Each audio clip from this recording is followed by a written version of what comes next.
Yeast spill were exposed to the same compounds, and they experienced mortality on an average rate of 3 years after their cleanup event.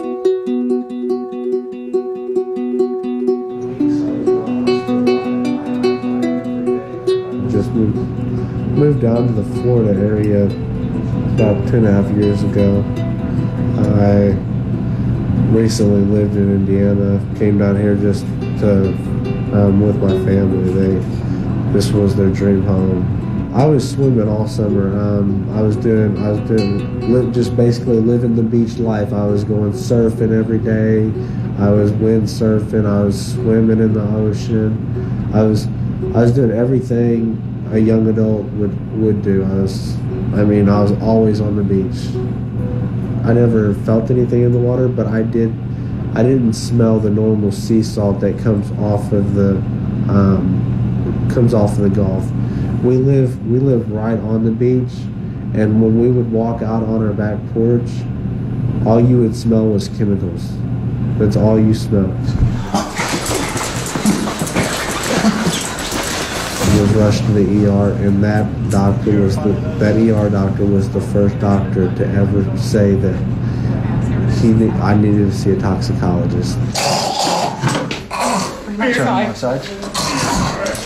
I don't want to say that I have no idea what could have caused these symptoms. I don't want to say that it's related to golf. I hope and I pray that it's not related to the golf and these chemicals, because I do understand that they are neurotoxins, and some neurotoxins cannot be reversed. But if it is related to the golf, at least I will have an answer, because I've seen 94 doctors in 15 different hospitals, and I've yet to have a result or answer to why I am in this condition. And hopefully with these tests, it will give me peace. It will give me peace to why I am like this now. When did you have this test? What kind of results did you get? I had this test approximately 2 weeks ago. I'm still awaiting the results for the test, and tomorrow I'm actually going to get the same test to back up those first results. The acute effects have been reported. As of this past fall, there were about 400 reports to the Office of Public Health here in Louisiana. So it was just Louisiana workers and cleanup volunteers, and they were mostly nausea, injuries, skin rashes, respiratory effects, very similar to what's been seen in the other spills that have been reported. Actually, the number nationally who called in or were reported to NIOSH is larger than 400. That was about a little over 2,000 people have been reported to NIOSH as having some sort of health effect. What about poison centers? Poison centers got phone calls. Nationally, a little over 1,500 people called with questions and concerns. Is it because of the oil or the dispersants or both? I don't think we know that. And the people who are calling in with concerns don't have the answer either. They're looking for answers, and that's why they're reporting it through the public health system. It could be from the dispersants or the oil or combination.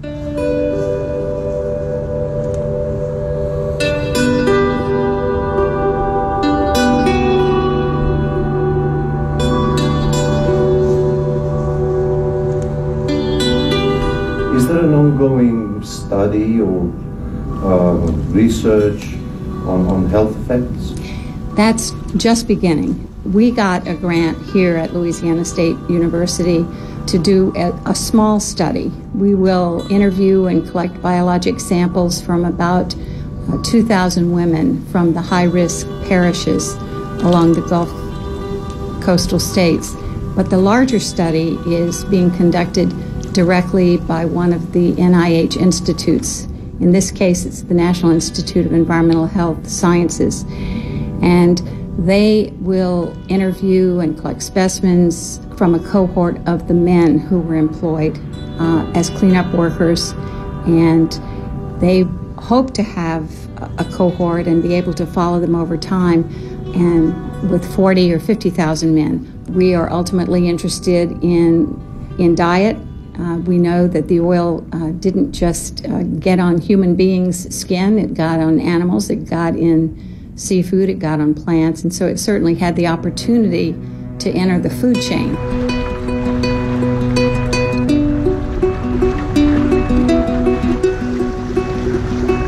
All the samples we took, as far as organisms, they were not visibly oiled. The sediment and the soil samples we took, a lot of them were visibly oiled. And so we analyzed them for the polynuclear aromatic hydrocarbons, which are one of the main components of the BP crude, as well as the dispersant. We analyzed for volatile organics, and then we analyzed for heavy metals and petroleum hydrocarbons. The data on these soil and sediment and the data on the tissue actually matched the fingerprint of the BP crude. So we knew we had samples that were contaminated from the BP crude.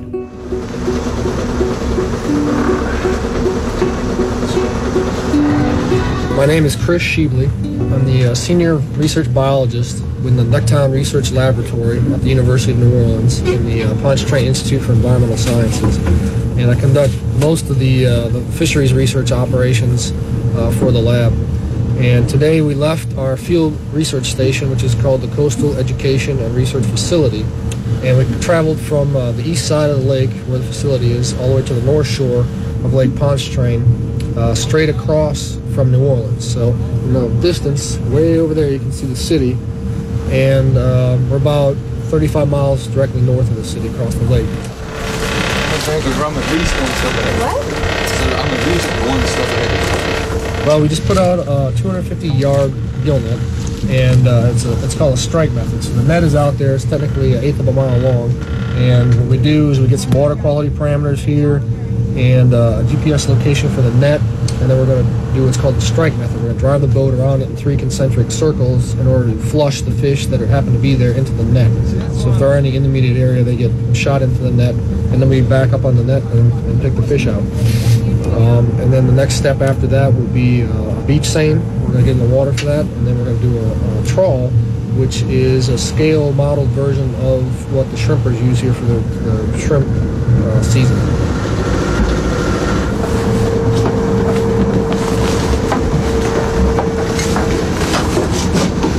So what's the plan? We're going to hop in and drag the net a little closer to shore, and then we're going to pull it, upright and seine up into the marsh right along over here where those pilings are, and end up on that beach right there. Yeah, we should see some fish at that point. So if y'all want to suit up, get the waders on so you can hop in the water.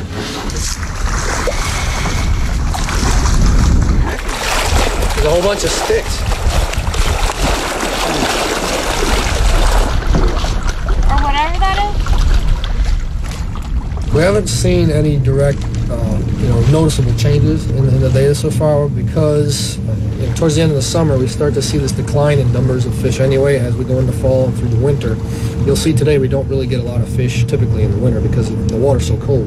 But as spring comes on and the warm-up happens, that's our recruitment. You can tell exactly what month it is by what fish I pull up in these nets.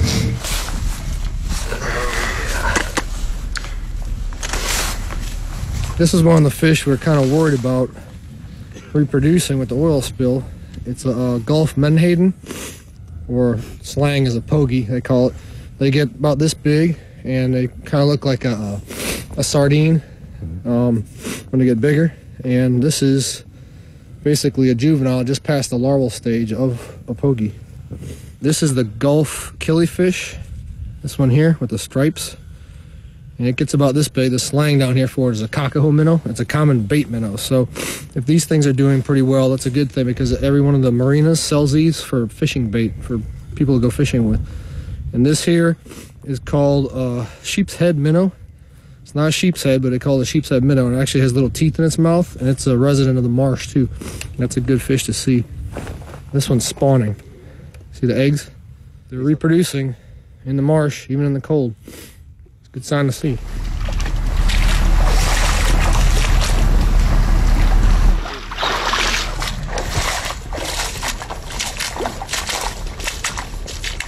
These are what's called a Rangia clam. It's a common clam that we have in the entire estuary. That's where all these shells are you see as we're seining through. These things would be one of the first things impacted by oil because they're a filter feeder. Like the oysters that people are saying have been impacted, these are also, but there really isn't anybody that's looking at these. And I think this is an important thing that's being missed because it's the food chain for the blue crabs, which is the seafood industry. Are they still okay? These are healthy, they're solid, but you have to open them up and look at them to tell, if they've accumulated anything toxic inside because they filter feed.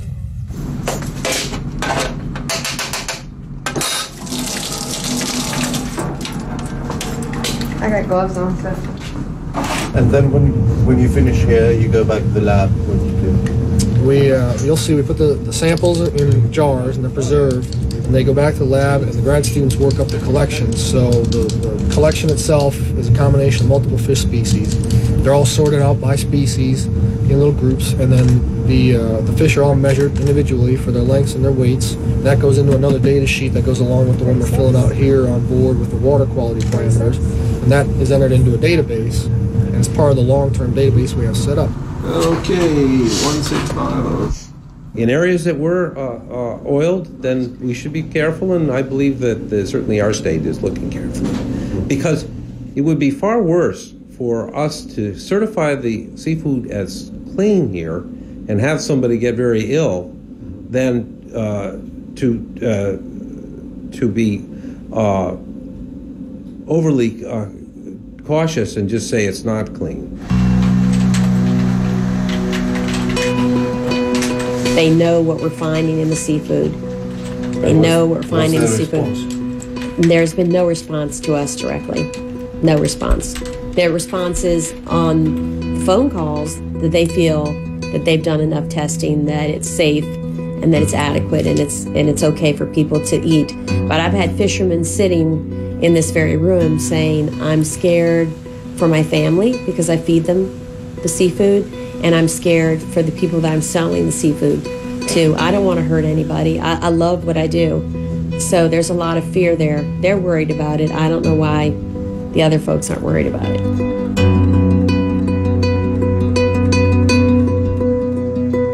When you look at what the federal agencies analyzed for, they got the same basic results we did. It's what they did with the data. The Food and Drug Administration established specific levels for the BP spill. They called it the unprecedented spill, much too high a concentration for polynuclear aromatic hydrocarbons.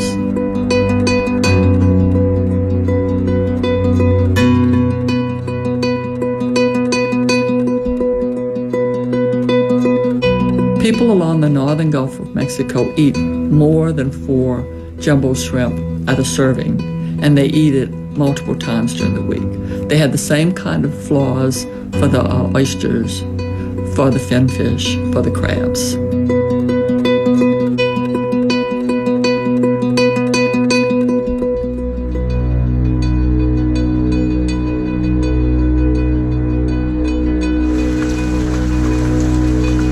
If you just looked at their data, the federal agency data, 40 to 60% of the seafood was contaminated with PAHs, and yet they were saying no contamination. So interacting with the heads of these agencies at the federal level pointed out that there was contamination, but it was below their levels of concern. They changed the story and said there is contamination in the seafood, but it's below the levels of concern. Then they started using that data to open fishing grounds. So we'd be out on the edge of this marshy area collecting soil and sediment samples that were very oiled. And yet we'd see a shrimp boat 200 yards offshore trawling for shrimp. There have been a lot of research results that say there is none in the fish. Other samples that I've seen analyzed that are outside of universities and federal agencies, independent research